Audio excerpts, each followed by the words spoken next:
নাহমাদুহু ওয়া নুসাল্লি আলা রাসূলিহিল কারীম আম্মা বা'দ। আমি গত কয়েকদিন ধরে জানাজার নামাজের বিষয়ে আলোচনা করতেছি। জানাজার নামাজে প্রথম তাকবীর থেকে শেষ পর্যন্ত কোন সময় কোন দোয়া পড়তে হবে সেই বিষয়ে আলোচনা করতেছি। তো আজকে আলোচনা করব জানাজার নামাজ যখন আমরা পড়ব, আর যে ব্যক্তির আমরা জানাজার নামাজ পড়ব সেই ব্যক্তি যদি নাবালক ছেলে হয় বা মেয়ে হয় তখন কিভাবে পড়ব। তখন কিন্তু সেই ব্যক্তির অর্থাৎ সেই নাবালক ছেলে বা মেয়ের জানাজার নামাজের দোয়া কিন্তু আলাদা। তাই আজকে আমরা জানবো যে নাবালক ছেলে বা মেয়ে যদি মৃত্যু হয় তার জানাজার নামাজ কিভাবে পড়তে হবে বা তার দোয়া কি।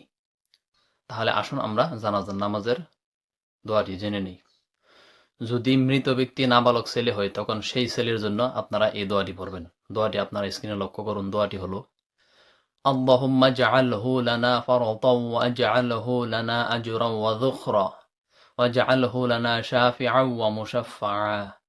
অর্থাৎ, হে আল্লাহ, উহাকে আমাদের জন্য অগ্রগামী করো ও উহাকে আমাদের জন্য পুরস্কার ও সাহায্যের উপলব্ধি করো, এবং উহাকে আমাদের জন্য সুপারিশকারী ও গ্রহণীয় সুপারিশকারী বানাও। আর লাশ যদি মেয়ে নাবালক হয়, অর্থাৎ লাশ যদি মেয়ে হয়, তখন সেই নাবালক মেয়ের জন্য আপনারা এই দোয়াটি পড়বেন।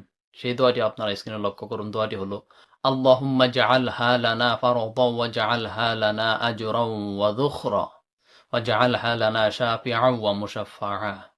অর্থাৎ, হে আল্লাহ, ইহাকে আমাদের জন্য অগ্রগামী করো ও ইহাকে আমাদের পুরস্কার ও সাহায্যের উপলব্ধ করো, এবং ইহাকে আমাদের জন্য সুপারিশকারী ও গ্রহণীয় সুপারিশকারী বানাও। তাহলে আসুন আমরা একটু কষ্ট করে হলেও দোয়াটি শিখে রাখি, যাতে আমাদের আগন্ত জীবনকালে কাজে আসে এবং কি অন্যদেরকেও শিকার সুযোগ করে দিই। আল্লাহ রাব্বুল আলামিন আমাদের সবাইকে এই দোয়াটি শিখে আমল করার তৌফিক দান করুন। আসসালামু আলাইকুম ওয়া রাহমাতুল্লাহি ওয়া বারাকাতুহু।